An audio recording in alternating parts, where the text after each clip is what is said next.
Hi and welcome back. So last video we did the very first of our CSS styling, but we're not really going to get too caught up in that just now because we're going to be using a framework that will simplify the styling process called Bootstrap. And instead we're going to try and make our form do something, which is log in a user. So let's go into our app.py and define a new endpoint. So I'm going to say app.root/login. And now this /login is going to get the contents of that form, get the email and password, and log the user in if they are valid.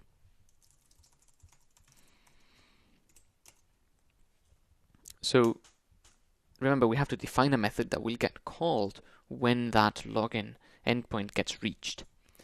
And in this login user method, I'm going to say email is request.form email, and I'm going to have to import this request from Flask. There we go. And password is request.form/password.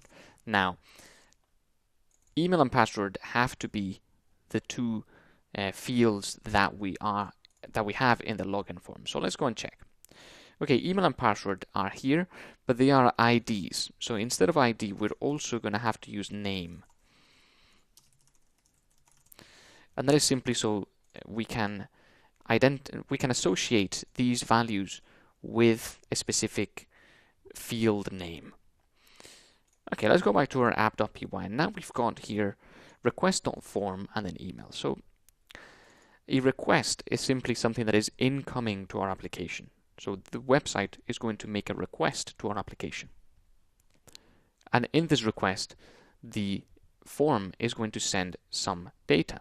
And the data the form sends in Flask is always inside the request.form dictionary.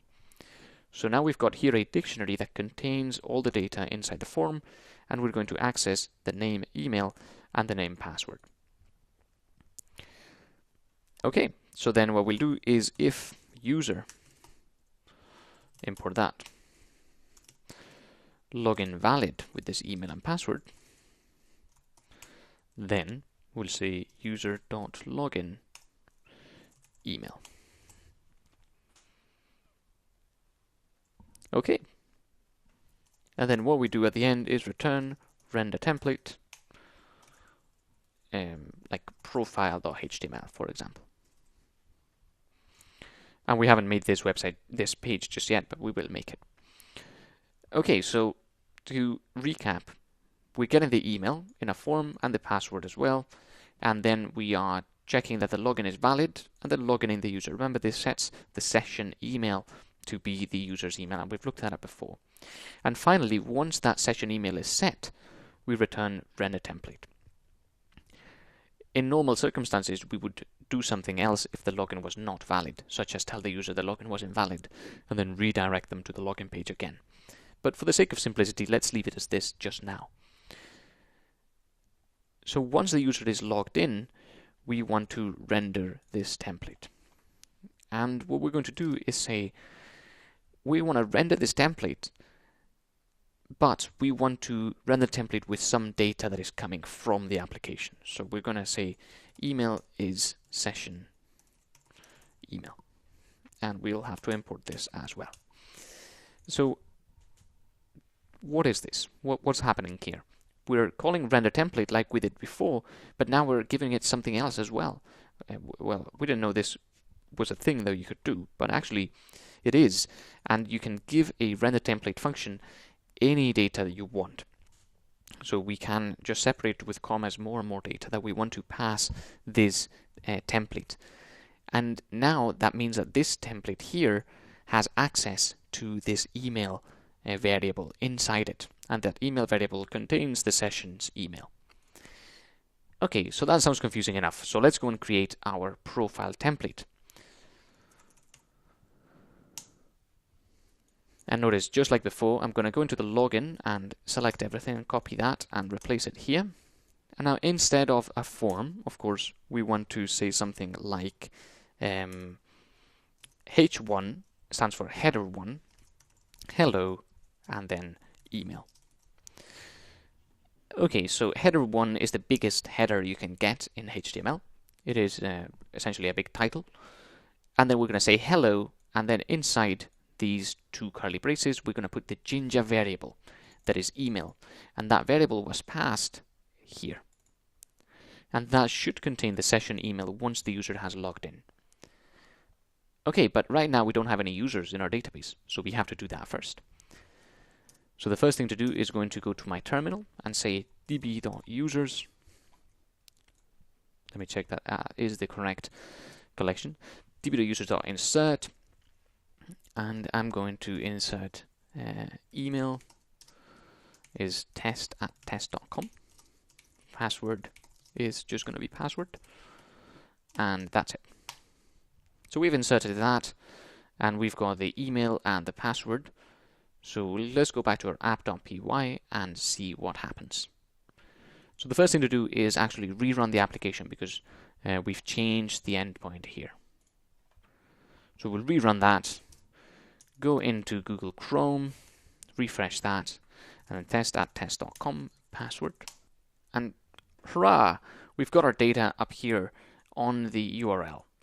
So the form is thinking that it has to send data to itself, and this is the default behavior for a form. So we want to tell it, no, form, actually you have to send data to a different place, which is where the data is expected. So we're going to go back into PyCharm, go into the login form, and say action is /login, and then it will send the data over to this page.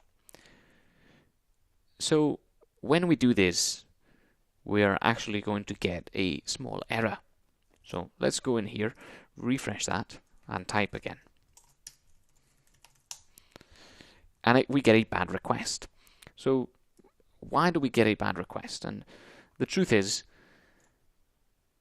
we are sending, well, even without worrying about the bad request, really, we've got a bigger problem than the bad request. But it turns out that solving this problem solves the bad request as well.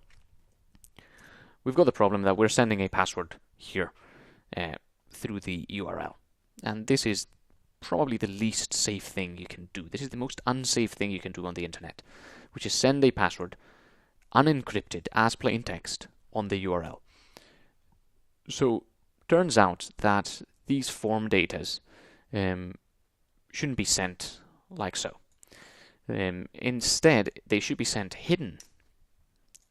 So we'll access this page, sending the data a different way so that it's slightly safer. And the way we do that is using a post request instead of a get request.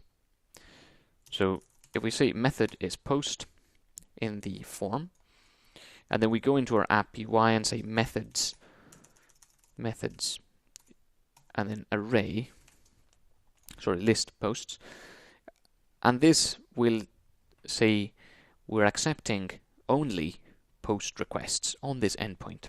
You can say this, get and post, and then we would accept both get and post, but we're only going to accept post because the form is only sending post messages right now.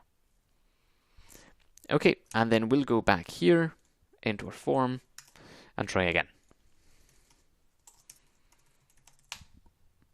Okay, so now it did something, but we're getting a none type error. It's not subscriptable.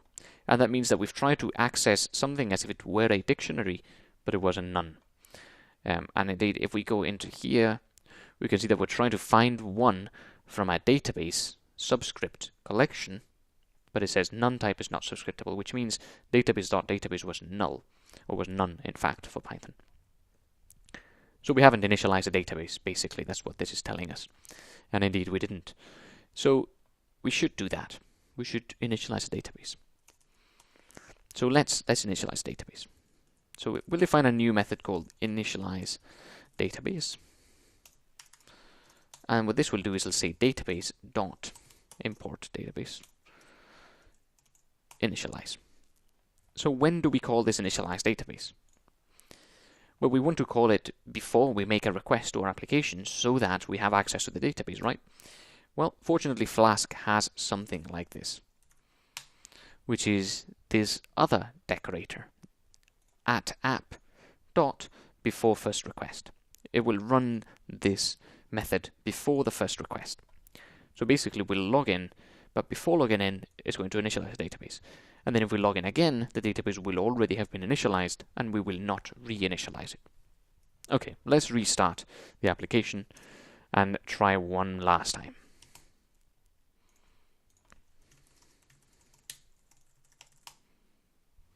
Okay, the session isn't available because no secret key was set. So it turns out we have to set a secret key. And what is a secret key, you may ask? And really, a secret key is simply something that Flask uses to make sure that the data that we're sending the user in the form of a cookie, and we've briefly explained what that was in the when we looked at sessions, is secure. So we need to set a secure secret key here. So we do that with app.secretKey, and we can set it to wherever we want. So right now I'm not going to set it to a very secure one. However, if you are using this on the internet, you should set it to a secure one. Okay, let's try one last time and see what happens.